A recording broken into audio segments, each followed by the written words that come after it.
Et salut à tous mes petits orques, c'est Dragor. On se retrouve aujourd'hui pour un top 10 des personnages d'animé utilisant des épées. Je sais que c'est un peu différent de d'habitude car les épées ne sont pas des éléments, mais j'avais vraiment envie de vous faire ce top 10 des meilleurs utilisateurs d'épées selon moi. Du coup, je me suis empressé de vous préparer ça. Avant de commencer, je voudrais rappeler que ce top 10 est un top 10 de mes préférences à moi et donc subjectif. C'est juste mon avis, donc m'embrouillez pas en commentaire s'il vous plaît. Maintenant que j'ai précisé ça, je peux commencer. Allez, c'est parti.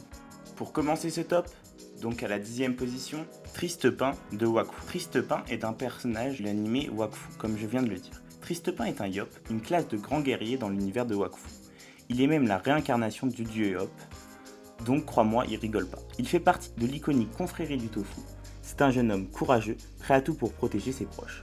Il ne vit que pour l'aventure, les combats et ses proches. Bref, c'est un mec bien. Cependant, il est aussi chevalier et gardien d'une épée démoniaque, Rubilax. Mais Tristepin a fini par devenir ami avec Rubilax, ce qui lui permet de s'en servir comme épée, mais aussi de carrément fusionner avec lui pour devenir encore plus puissant. Pour la 9e place, je vous propose Meliodas de Seven Deadly Sins. Meliodas est le dragon de la colère qui dirige les Seven Deadly Sins. Il est le principal protagoniste de la série du même nom.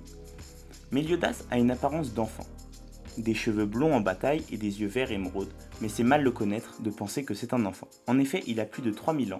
On peut expliquer cette longévité par le fait que cela soit un démon. Meliodas est un garçon qui se montre parfois enfantin et mal poli.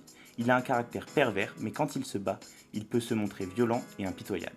Il est surtout connu pour ses compétences à l'épée et pour ses prouesses physiques. Mais il possède également des capacités magiques incroyables. Son épée n'est pas vraiment une épée car c'est une épée brisée en deux, mais cela lui suffit amplement à démonter des gens, crois-moi, c'est pour ça qu'il est dans ce top. Pour la 8e position, Levi de l'attaque des titans. Il est le capitaine de l'escouade tactique au sein du bataillon d'exploration. Il est connu pour être le soldat le plus puissant de l'armée du paradis. D'une taille modeste, il compense sa stature par une apparence perçante, avec des yeux d'un bleu acier et des cheveux noirs taillés courts. Sa personnalité est décrite comme taciturne et distant, mais profondément attaché à la protection de ses proches et de l'humanité tout entière. Bref, faut pas se fier aux apparences avec lui. Lorsqu'il manie une épée, c'est un véritable spectacle de maîtrise. Levi allie vitesse, agilité et précision pour terrasser ses ennemis titans. Il danse autour d'eux avec une aisance remarquable grâce à l'équipement de manœuvres tridimensionnelles, cherchant leurs points faibles avant de décocher des coups dévastateurs.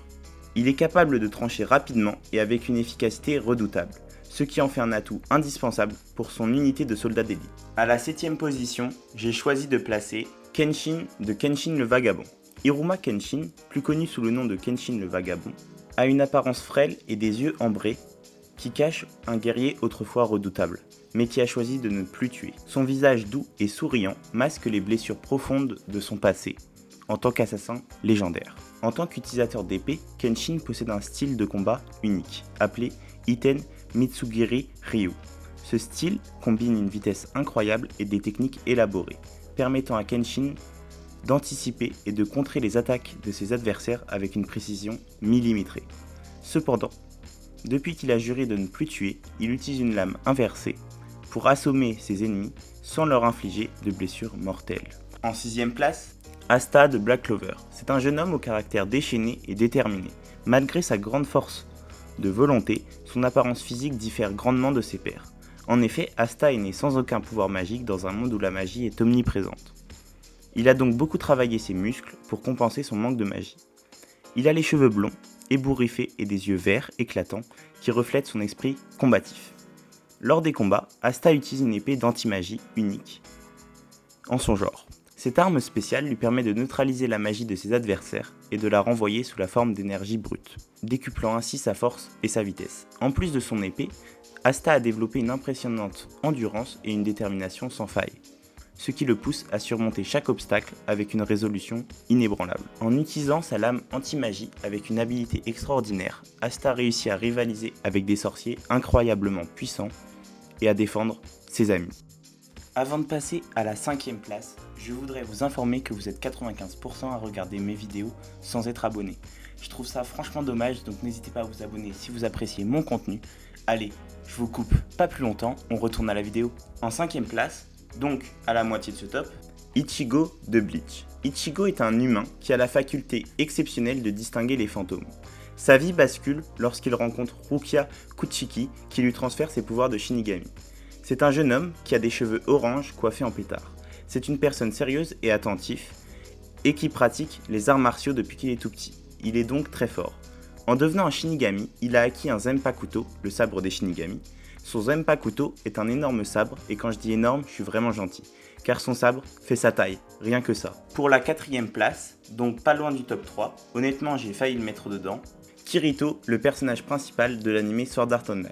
Kirito, de son vrai nom Kazuto Kirigaya, est un jeune homme passionné par les nouvelles technologies et les ordinateurs. Et sa passion va l'amener dans les jeux vidéo en réalité augmentée, où il va faire ses preuves et devenir un des plus grands épéistes des différents jeux auxquels il va jouer. Connu comme l'épéiste noir, Kirito est reconnaissable grâce à son long manteau noir et ses puissantes épées. C'est un garçon timide qui va finalement montrer son courage et sa détermination au fil de ses aventures, où il va gagner de multiples amis. Il est très polyvalent et peut se battre avec 2 épées ou alors une épée à 2 mains, bien badass. En 3ème position, sur le pied du podium donc, j'ai choisi Kojiro Sasaki de Valkyrie Apocalypse. Pour commencer, ça me fait plaisir de vous présenter un personnage de Valkyrie Apocalypse car c'est un manga que j'apprécie énormément et qui est à mon goût pas assez connu. Déjà, Kojiro a été choisi pour faire partie des 13 humains qui affronteront des dieux. C'est pour vous dire sa puissance. C'est un vieil homme se battant avec 2 katanas. Kojiro est une personne toujours souriante et sympathique, ne craignant pas la défaite. C'est même grâce à toutes les défaites qu'il a subies qu'il a autant progressé et est donc devenu aussi fort. Sa technique spéciale, le coup de l'hirondelle, est dévastatrice. Dites-vous qu'elle est tellement précise et puissante qu'elle peut couper en 2 une hirondelle en plein envol. En seconde position, c'est au tour de Erza Scarlet de Fairy Tail. Erza est une magicienne de rang S de la guilde de Fairy Tail, donc une magicienne très puissante. C'est une jeune femme, reconnaissable entre mille grâce à ses longs cheveux rouges. Lorsqu'on la voit, elle peut être effrayante et fait même fuir certaines personnes. Mais quand on la connaît, on découvre une personne très sensible et féminine qui ne demande qu'à protéger ses proches. C'est une mage chevalière, c'est-à-dire qu'elle peut faire apparaître, d'une autre dimension, des armures, des armes et bien entendu, ce qui nous intéresse dans ce top, des épées. Elle peut même manipuler des épées à distance. Et oui, rien que ça. Bref, cette fille est une grande épéiste et crois-moi, tu ne veux pas l'affronter, surtout si elle se bat pour protéger ses amis.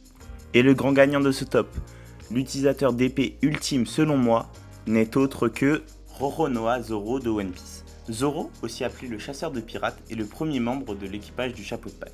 C'est un jeune homme très musclé, aux cheveux verts. C'est un grand dormeur qui n'a peur de rien et qui adore se battre. Pour se battre d'ailleurs, Zoro utilise des épées de façon très spéciale. Car il ne se bat pas avec un seul katana, ni 2, mais bien 3 katanas. Oui, tu as bien entendu, 3 katanas. Un dans chaque main et le 3e dans la bouche. Il a juré à son ami d'enfance décédé qu'il allait devenir le plus grand épéiste, et crois-moi, il va le devenir. C'est pour ça que c'est pour moi le meilleur utilisateur d'épée. Voilà, on est arrivé à la fin de ce nouveau top 10. Comme d'habitude, si j'ai oublié des personnages utilisant des épées que vous aimez, n'hésitez pas à me le dire en commentaire. Mais le plus important, c'est surtout de me dire en commentaire le prochain élément que vous voudrez que je traite en top 10. Et bien entendu, si la vidéo vous a plu, n'oubliez pas de vous abonner, d'activer la cloche pour ne rien manquer, de lâcher un petit like et de partager pour le soutien. Enfin, je vous invite aussi à me suivre sur les réseaux qui sont dans la description pour avoir une meilleure communication avec moi et des infos exclusives. C'était Dragor, allez, à plus!